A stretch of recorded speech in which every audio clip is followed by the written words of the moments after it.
Napakasipag talaga si Edson rito kanina pero matakas sa peloton kabag inabot babanat na naman marami siyang kakampi na nasa grupo pa.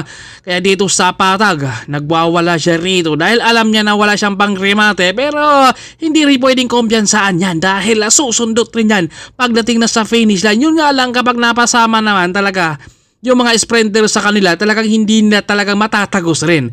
Kaya dito sa patag, nagwawala siya rito ngayon at sa ahon sa Balungaw kapag hindi to inabot pwedeng makakawalan ng tuluyan rin pero talagang ang iniiwasan nila dito yung mga sprinter, sila Steve, sila Corpus, talagang ito yung mga hindi nila pwedeng isama lalo na kapag nasa breakaway na kaya kailangan rito sa patag talagang iiwanan nila rito dahil naiwan rito si Corpus sa likuran pero may kakampi naman itong si Edson sa grupo din kaya si Corpus dito binabantayan ni Jomar. Dahan-dahan lang muna si Corpus dito dahil marami rin siyang kakampi na nasa harapan kaya dito ay pakiramdam muna dito si Corpus kung maghinayaan na muna yung kanyang kakampi na hahatag rin.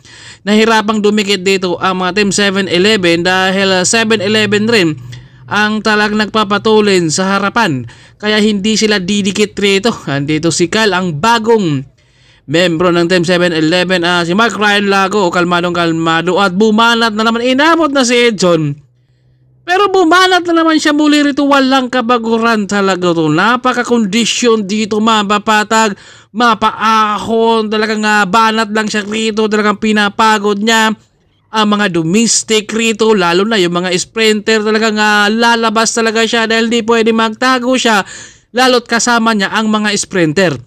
Dahil alam niya na talagang hindi kakayanin sa rematihan kaya dito sa patag gagawa talaga siya ng moves na makakawala at grabe din itong pangtiis nito. Ito yung kamats up ni Juicy Habinier kapag nagkatapat sila, palitan talaga yan sila sa kanilang breakaway dahil alam nila rin na talagang kapag sasama sila sa mga sprinter mahirap talagang talunin kaya dito kailangan makabuo sila ng breakaway. Kita nyo naman yung gear dito.